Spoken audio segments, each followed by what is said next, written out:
Hello, beautiful souls. This transmission is coming through to acknowledge at this time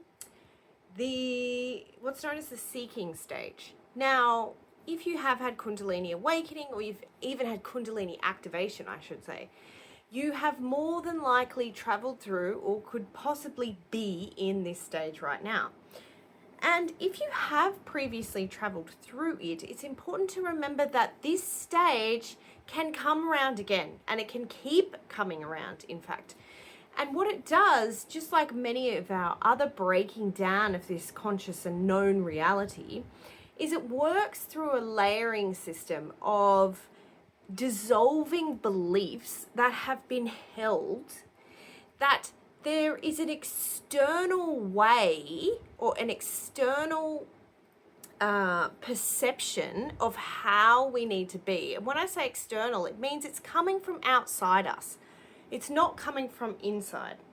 So what this does is puts us into this stage, which is known as the seeking stage, where we feel thirsty for information. We feel like we are wanting to grasp for answers. We are seeking out the deep meaning for something to make sense in a way that it's almost like a desperate longing for something to not feel the way it does inside us. And it's important to remember that when I say not feel the way it does inside us, that's all where this is stemming from. It is stemming from the uncomfortable feeling of actually being in the now and being okay with it. So when we speak about being in the now, being in the present moment, what happens is all of these beliefs and all of this conditioning that we have previously taken in and held as truth arises to be seen, because it's what's in resistance to actually allowing ourselves to be in the present moment. And this can cause great discomfort.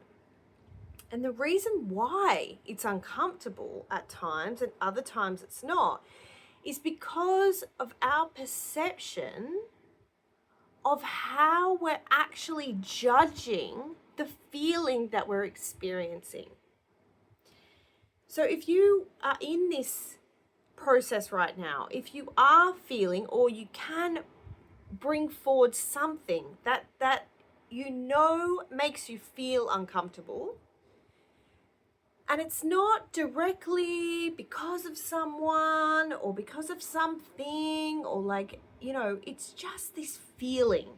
It's just this place that you're in. I invite you to allow yourself to feel it. And when you do, this is really powerful to do from what's known as the witnesser.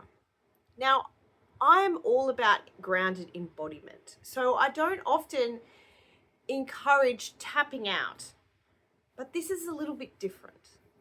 This is understanding the constructed version of you that is your identity is the one that's uncomfortable, right? Because it's having to change. It's coming up against something that it holds to be true, and it's very important to the identity of what it knows as truth.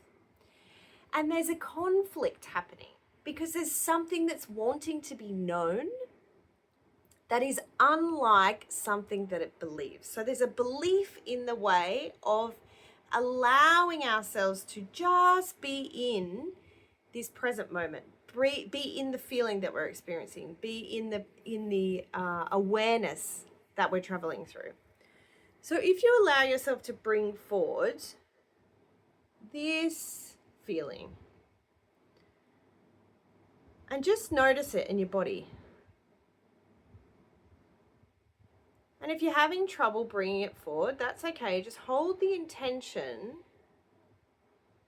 that you will allow it to come forward.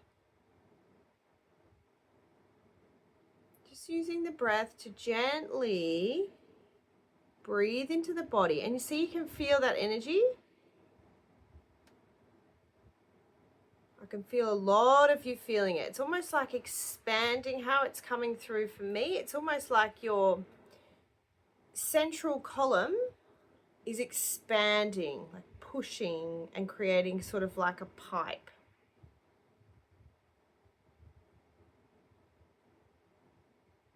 And what I'm being told is that when we sit and allow in this way, without judgment, don't try to push it away, don't try to figure it out, don't seek for an answer, don't seek for a solution. We allow the awareness, we allow the energy to move.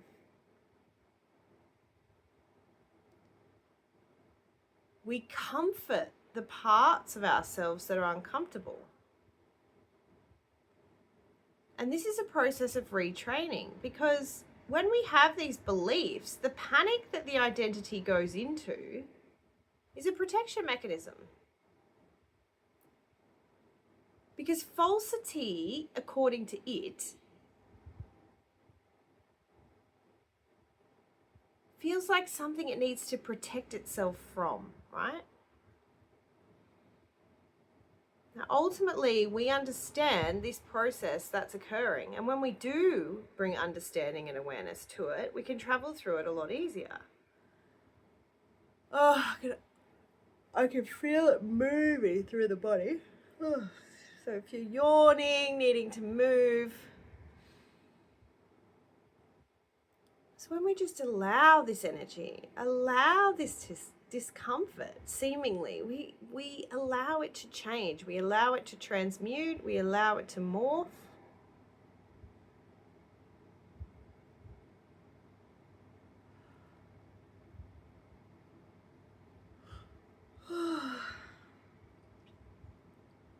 Now, this is really, really powerful at this time, because eclipse season, and whether you're watching this during the actual eclipse season or whether you're watching this years from now, eclipse season is when you are going to churn up these energies, right? It's just happening naturally due to the magnetic pull of what's happening astrologically, right? It's not some phenomena, it's physics. And what this does is it pulls this stuff up to be seen. It pulls the energy out because it's in vibrational resonance to be seen, right? To be felt. But if we try to push that down and we try to hide it, distract away from it, reject it, project it onto others, it just seeks to harm others, harm ourselves. And when we just sit with it and allow it, welcome it, lend an ear to it, we see and we feel and we witness that it can just dissolve. And it may take time, it may take repetition. But these beautiful energies are coming up because we don't want them anymore. And so it's really, really important to allow yourself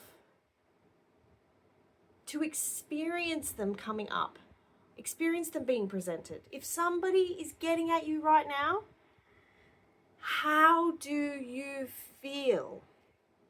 That's what matters, not the person. How do you feel? What is it bringing up? And I am not about gaslighting, about people being horrible to other people and it just being a reflection. But you'll know the difference. You'll know the difference when somebody upsets you, and whether you're to take action or whether you are to feel and know and acknowledge this may be out of my control.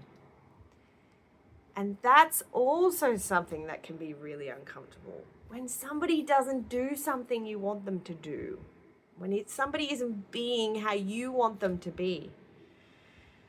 It can churn you. You can only see satisfaction if that person bends to the will that the way you want it. But we don't have that power to influence others in that way. We can only decide what we choose to do. And at this time, I'm definitely being guided to step away and work on how I feel about my decision to step away. Because all I can ever do is process my own energy, myself, and the way I feel. So whether you're watching this during eclipse season or whether you're just processing something that's coming up for you, let me know how you go with allowing and seeing and witnessing, because expression is a powerful tool that we have, and I would love to know how you go. Thank you, beautiful soul. I hope this helps.